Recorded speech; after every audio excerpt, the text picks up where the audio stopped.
Hello అండి, నమస్తే. Welcome back to Shahid wonders. ఈ రోజు వీడియోలో కొన్ని యూస్ఫుల్ జబర్దస్త్ కిచెన్ టిప్స్ అయితే చూసేద్దాం. వీడియోని ఎక్కడ మిస్ కాకుండా చివరి వరకు చూడండి. మన అందరికీ ఎంతగానో ఉపయోగపడే యూస్ఫుల్ టిప్స్ అయితే ఉన్నాయి.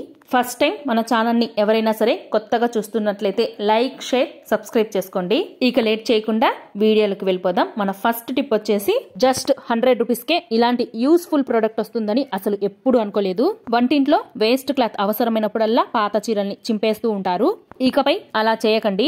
ఈ రీయూజబుల్ టిష్యూని వాడండి. వంటగదిలో ఎలాంటి వేస్ట్ ని అయినా దీంతో క్లీన్ చేసుకోవచ్చు. మీరు ఎంత వాడినా చిరగదు, చాలా స్ట్రాంగ్ గా ఉంటుంది. వాటర్ లో ఫుల్ గా తడిపేసినా ఏమీ కాదు, చాలా సార్లు రీయూజ్ చేసుకోవచ్చు. మీరు ఎంత ఫాస్ట్ గా వాడినా రోల్ మొత్తం కంప్లీట్ అవ్వాలంటే 1 year పైనే పడుతుంది. ఇది మనకు చాలా బాగా ఉపయోగపడుతుంది. నెక్స్ట్ టిప్ వచ్చేసి, మనం పచ్చిమిరపకాయలు తెచ్చుకున్నప్పుడు అవి పాడవకుండా ఎక్కువ రోజులు స్టోర్ చేసుకోవాలి అనుకుంటే ఒకసారి ఇలా అయితే ట్రై చేయండి. పచ్చిమిర్చిని ముందు నీళ్లలో శుభ్రంగా కడిగేసుకోవాలి. ముందే పచ్చిమిర్చికి తొడాలు తీయకుండా నీళ్లలో కడిగేసుకోవాలి. ముందే తొడాలు తీసి కడిగితే అందులోకి వాటర్ వెళ్లి పచ్చిమిర్చి కుళ్ళిపోయే ఛాన్స్ ఉంటుంది. పచ్చిమిర్చిని పొడి క్లాత్ మీద వేసి అందులో తడేమీ లేకుండా మొత్తం డ్రై అయ్యేంత వరకు కూడా నీట్ గా తుడిచేసుకోవాలి. లేదంటే ఒక 10 నిమిషాల పాటు ఫ్యాన్ కింద అయినా సరే ఆరబెట్టేసుకోండి. తడేమీ లేకుండా డ్రై అయిపోతాయి. తరువాత పచ్చిమిర్చి తొడాలన్నీ కూడా తీసేసుకోవాలి. ఏదైనా ఒక ప్లాస్టిక్ కంటైనర్ తీసేసుకొని అడుగు భాగంలో న్యూస్ పేపర్ కానీ టిష్యూ పేపర్ కానీ వేసుకోవాలి. ఈ విధంగా అడుగు భాగంలో టిష్యూ పేపర్ వేసుకోవడం వల్ల పచ్చిమిర్చిలో ఏదైనా తడున్నా సరే టిష్యూ పేపర్ పీల్చేసుకుంటుంది. తరువాత పచ్చిమిర్చిని వేసుకొని పైన కూడా టిష్యూ పేపర్ ఉంచి ఫ్రిడ్జ్ లో స్టోర్ చేసుకున్నారు అంటే 20 రోజుల వరకు అస్సలు పాడవకుండా ఉంటాయి. నెక్స్ట్ టిప్ వచ్చేసి, ఆడవాళ్ళు ప్రతిరోజు నుదుటిపై కుంకుమ బొట్టు పెట్టుకుంటారు కదండి. ఆ కుంకుమ బొట్టు త్వరగా ఈజీగా సరైన షేప్ లో పెట్టుకోవడానికి, మళ్ళీ మనం ఫేస్ వాష్ చేసుకునే వరకు అలాగే నుదుటిపై చెరిగిపోకుండా ఉండటానికి ఈ చిన్న టిప్ యూజ్ చేయండి. మనం కుంకుమ బొట్టు పెట్టుకున్నప్పుడు అది సరిగ్గా అంటకపోవడం లేదా గాలికి చెరిగిపోవడం లాంటిది జరుగుతుంది. అలా కాకుండా ఉండాలంటే ఏదైనా ఒక క్రీమ్ తీసుకొని ఆ క్రీమ్ లో ఒక ఇయర్ బడ్ ని ముంచి దాంతో చేతిపైన ఇలా ఒక డాట్ లాగా పెట్టుకోవాలి. ఇప్పుడు ఈ డాట్ పైన కుంకుమ బొట్టు పెడితే త్వరగా అంటుకుంటుంది. అలాగే మనం ఫేస్ వాష్ చేసుకునే వరకు అలాగే చెరిగిపోకుండా ఉంటుంది. ఇలా పెట్టిన బొట్టును మనం త్వరగా ఈజీగా ఒక షేప్ అనేది చేసుకోవచ్చు. మనం చికెన్ తెచ్చుకున్నప్పుడు ఒక్కొక్కసారి కొంచెం వండేసుకున్నాక మిగతాది డీప్ ఫ్రిడ్జ్ లో స్టోర్ చేసుకుంటూ ఉంటాం.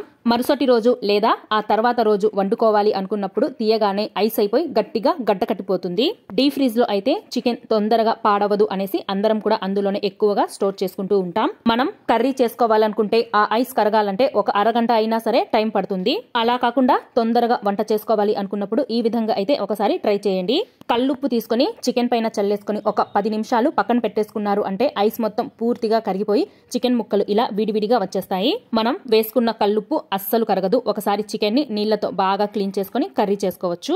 నెక్స్ట్ టిప్ వచ్చేసి, మన పిల్లలు ఐస్ క్రీమ్ తినేశాక వీటితో మనకు ఇంకేం పని లేదు అనేసి పడేస్తూ ఉంటాం కదా. ఇక నుంచి వాటిని పడేయకండి. వాటినే కాదు, వేటిని పడేయకండి. నన్ను ఫాలో అవ్వండి. వేస్ట్ ఐటమ్స్ ని ఎలా రీయూజ్ చేయాలో నా వీడియోస్ లో చూపిస్తుంటా. ఇంకా ఈ వీడియో విషయానికి వస్తే, పిల్లలు తిని పడేసే ఐస్ క్రీమ్ బాల్ తీసుకుని వాష్ చేసి ఆరిపోయాక దానిలో ఫుల్ గా బియ్యం వేసా, కావాలంటే మీరు ఇసుక కూడా వేసుకోవచ్చు. తరువాత క్యాప్ పెట్టి 3 లేదా 5 మనకు ఎన్ని కావాలో అన్ని హోల్స్ పెట్టుకుంటే సరిపోతుంది. చాలా ఈజీగా మనకు అగరబత్తి స్టాండ్ రెడీ అయిపోతుంది.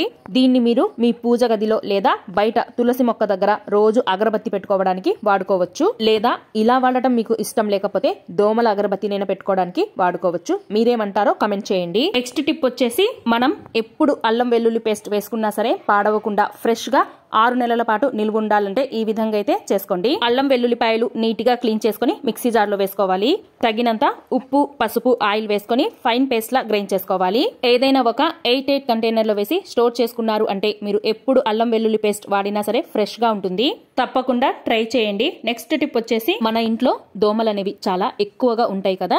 అయితే ఎటువంటి కెమికల్స్ లేకుండా మన ఇంట్లో ఉండే వాటితోనే ఆ దోమలనేవి రాకుండా చేద్దాం. ఒక బౌల్ తీసుకొని అందులోకి కొంచెం వెల్లుల్లి పొట్టుని వేసుకోండి. బిర్యానీ ఆకును తీసుకుని చిన్న చిన్న ముక్కలుగా కట్ చేసి వేసుకోవాలి. అందులోకి 2 కర్పూరంని చేత్తో మెత్తగా నలిపి వేసుకోవాలి. తరువాత దీన్ని వెలిగించి బిర్యానీ ఆకు, వెల్లుల్లి పొట్టు కొంచెం సేపు కాలేంత వరకు ఉంచి మంటను ఆర్పేసుకోవాలి.